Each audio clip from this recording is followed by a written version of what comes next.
I think I'm gonna favor Aurora in this one. So, 50-50. patas ang hakbang ng lahat. Pero dito sa Cuneta, may sari-sarili silang boto. Ang unang hakbang para maging immortal. Casters, it is time to take the stage. Magsisimula na ang pinakaunang laro ng ating bekanan natin, ang lakas ng Pinas. Mahaba-haba itong araw na to para sa mga MLBB at MPM fans, mga super fans natin na nagsisigawan na ngayon.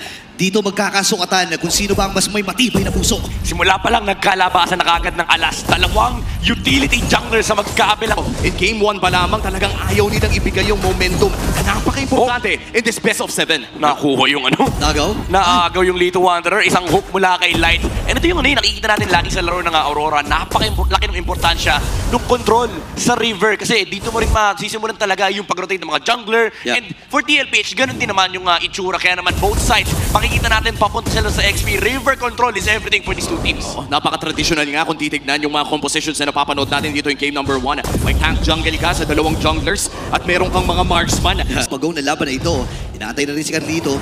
Pwesto sila dun sa long push, gugulo na si Carl ha. Level 4 na si Sanford. Lalapit si Carl Casey. Mahaan si Timon kahit RWM Edward. Okay, Feather Nursing naman isasagot ni Yume sa may padalikod. Mapapatay ba si Sandy? Napapagay 10! Napakalam na kagad ito si Timon kahit sa'yo.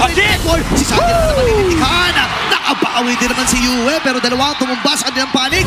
Cyclone Eye, susubok makaligtas. Light! Grab na yung hook! Tumama pa sa nakamatawad si Carlito yon. Pinapag-isapan ko, sumama na rin si Oheb. Nakabawi din sila, madugong early game ang ating nararanasan. 2 minuto pa lang, may 5 kills na. At mukhang madadagang din ang isa. Pero hindi na, matutuloy pa. Turtle na muna ang usapan. Grabe yung palitan dito, pero si DK ang nagwagi. Lamang nga naman sa retrihan yung Red Red. Oo, tsaka wala. Imagine mo, men, nabuhay pa si Yue dun. Oo, sobrang tagal ng laban na yun. Nagkaroon pa ata ng 2 kalahating reset, but another AOG dito sa baba. Si Doming kahit nakakalahating kagad ang kanyang buhay. Si Light, sinasakit dito yung kanyang sarili, pero hindi mo pa rin siya nagamit din! Napatumba na naman si Light. Napakatindi na nagiging palitan na dito. And Team Liquid Philippines. Oy, JP! Yung Feather na siya gamit din. Pasok din with the revital. JP, matibay talaga ang TLPH. Pero aatrasan na muna dito ang Aurora. Mukhang tatahimik muna ang lanap doon, pero mukhang may bagpakan na naman dito sa may bandang XP lane. Malitan lamang ni Sanford at ni Edward. Red Spider na nagamit na nga rin. Pero mukhang hindi naman magkakapatayan ang dalawang ito. Actually, medyo ano yun eh. Medyo parang Esmeralda Uranus yun eh. Parehas malala yung lifesteal or yung spellbomb nitong dalawa. But for TLPH, ito yung sagot nila doon sa hinain ni Wolf na Kiss to Victory. Para maiwasan mo yung double doming or doming double, dalhin mo sa gold lane yung away. Oo, Chap, kanina pa nga nagkakaroon talaga ng mga suntukan doon sa may bandang ibaba. Pero mukhang lilipat na tayo sa may bandang XP lane. Dahil 15 seconds na lamang ay lalabas na ang pangalawang pagong ng larong ito. And via that expanding rivers ay maaasahan natin na agad-agad ding makakabunta ang mga miyembro ng Aurora and Team Liquid Philippines. Magsegundo bago ito lumabas, pero mukhang nagpa-farm muna ang parehas na junglers. Okay, ngayon hahatakin at iiwas muna itong orange. Ay, may tinamaan din! At hindi ata makakaiwas si JP. Mabuti na lang ay hindi rin ready ang Aurora para i-burst itong si JP. And hindi rin siya yung tamang tao para i-burst eh. Light. Yan na, may angulo. Sino makakakuha, Carl? Paano na makakasecure? Ayan na, AOG hindi na ikasa. Ngayon si Demon Kanye kailangan Lord!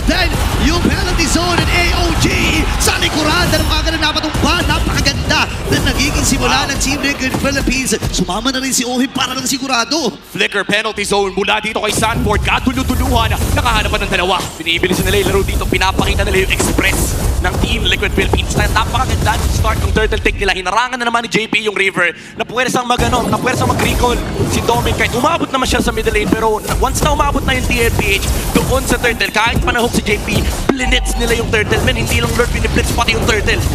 At nasilip. Nakikinabang doon sa revitalize kasi yung mga spellbomb na nakukuha nila, especially on Sanford, ay malaking bagay sa pag-sustain ng damage ni Dominic. Grabe yung pag-check push na yung ginagawa ni Dominic dito. Alam niya na may nagbabadyang daan ang Team Liquid Philippines patungong gold lane. Narin na rin naman si Light para protektahan ang kanilang gold laner. Big rotation mula sa parehas na kupunan. Okay, nakasilip lamang ang Team Liquid Philippines. Hinahatay nila pagkakato. Nakita ni Sanji na may 2 tao na nagtatago doon sa may bush. Pero 15 segundo para doon sa ikahuling ang pagong na laban. Nahuli si Sanford! Sa may bandang itaas, Feather Earthstrike and the Bravest Fighter na gamit. May idea na dito ang Team Liquid Philippines. RTZ, rescue din naman. Gayon din itong si Sanji na nakaantapay sa mga miyembro ng CL. O maglalaban na nasa pwesto ang dalawang kupunan. Si Timon kahit ang hahawak para sa side ng Aurora Gaming. Pero mukhang ibibigay muna nila sa Team Liquid Philippines. Soft reset para dito sa Turtle. At mukhang magkakatingin muna parehas na kupunan around this Turtle area. Sinasayaw na agad nila to. Okay, inilalayo din ni Demon kahit pinipilit hawakan ni RTZ ngayon. Papasok din si Edward. And the Bravest Fighter na gamit. Pero si Carlito pa rin na nagwagi. Ako si JP. Sinasakit Ngayon man ay nakakuha na kill dito ang Team Liquid Philippines. Kailangan naman ito si Sanford, pababa kanya buhay. Pero nakakuha pa sila ng isang kill. Nakadalawa na naman ng TL kasama ang Pagong. Napakalinis nun, pare. Magtatanong ka for Aurora, bakit hindi natin nakuha yung Pagong? Kasalanan ni JB. Nag-dash yung Brethren men. Ang nakasalubog na yung AOG nung Gatot-Gacha. And once again, TLPH, biniblitz na naman yung objective. Hindi nila hinahaya makapag-set up ang Aurora. At tuloy yung Rhapsody. And even si Ohib, napakarami niyang dash sa loob ng teamfight. Sa Aurora, importante talaga sila. Sa kanila naman, sila yung mag-set up ng teamfight. Pero lagi kasi nauuna yung Liquid Philippines. Oo, at mukhang nauuna naman ngayon ang side ng Aurora Gaming. Pagumong XP lane. Pero may agad naman na makakapunta mula sa Team Liquid Philippines. In fact, sila pa nga ang papasok sa loob ng jungle ng Aurora. Demon Knight! Okay, natamaan si Demon Knight dito. Kailangan niya na umatras. Wow! Yung Hawk and the Bloody Hand to the rescue na rin naman itong Sanford. Pero mababa na kagad si Demon Knight. Tinapag yung Sanford pero hindi makakamit na sino ni Uhim. Sino naman si Sanford ay nakazone pa rin. River Manipulation na gamit. Flicker ay na-force na rin para kay Sanji. Napakalinis ng pag-ikot ng CLPH.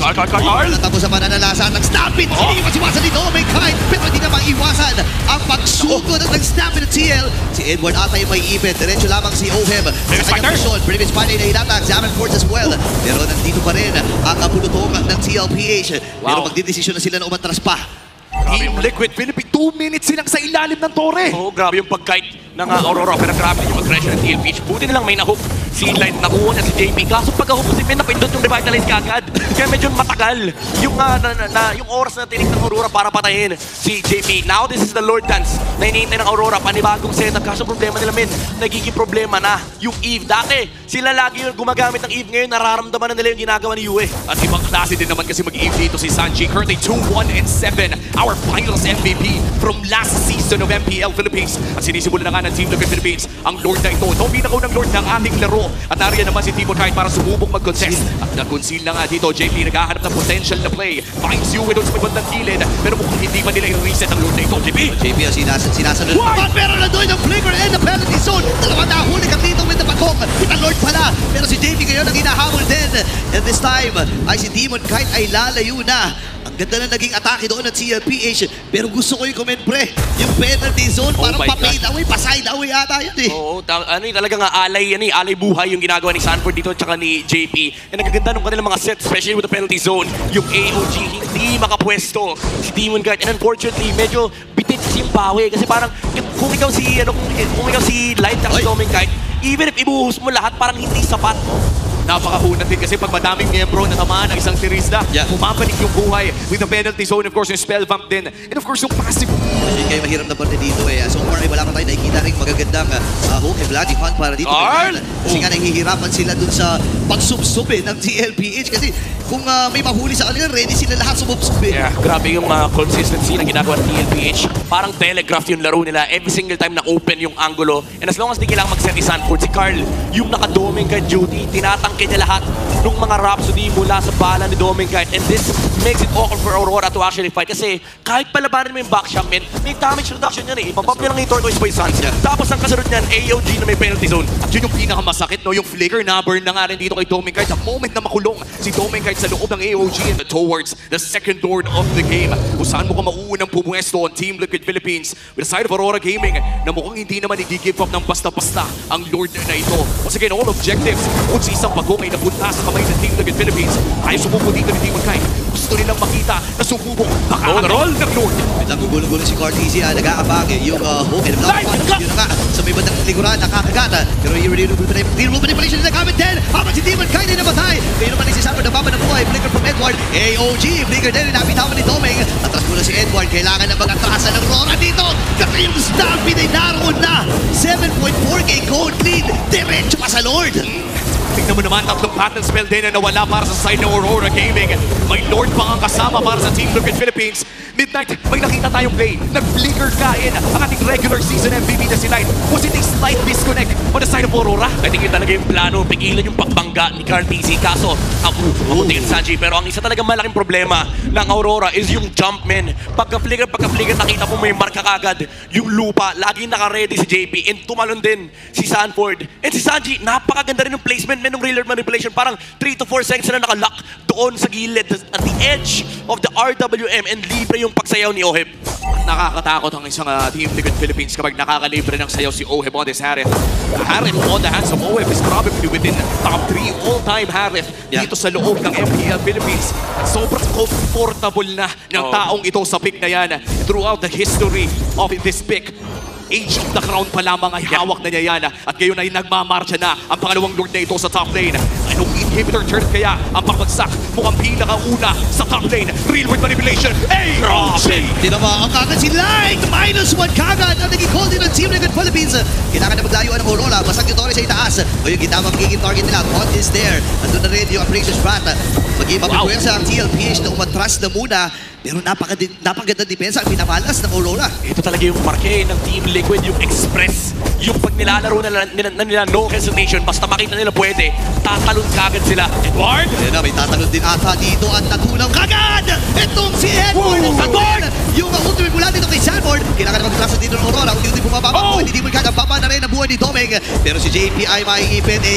Ang hirap din if you're Domeng kahit isang flicker lang makakawakan mo. Pero 5v1? No! 2v1! Nandito na yung cavalry! Tinamaan yung AOG pero si Demon kahit ata ang tatamaan ang lindig dito at na-hook pa nga! JP buhay pa rin! 1-for-1 magiging palitan!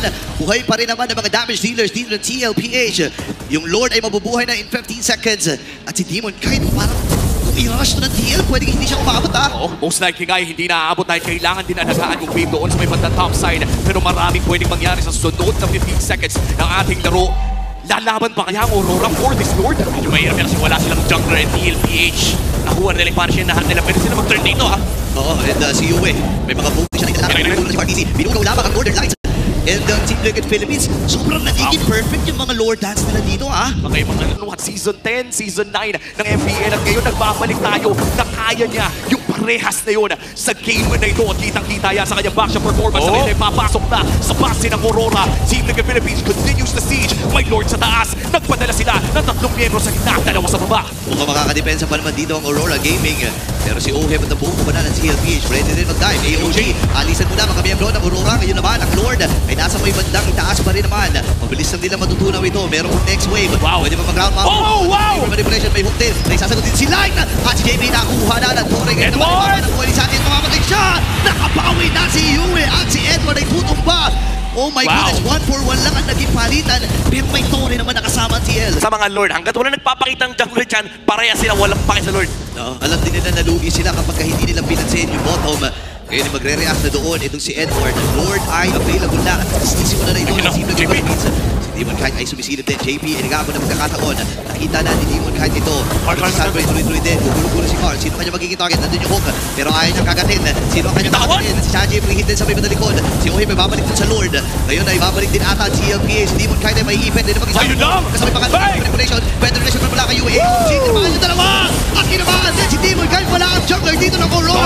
Ngayon naman si Sam na bababoy. Meron na siya importante dito. Si Light ay matutunaw din sa kamay ni Oheb. Papasukin na rin si Tommy kahit nakapag-winter counter rin. Pinag-importante din si Chadi at mabubuhay pa ang TLPA. Oh my goodness! Kailangan na magnatrasa ng Aurora. Dalawa na lang ang natitira sa kanila. At may wave pa sila sa gitna. Inaabangan na lamang nila. Yue goes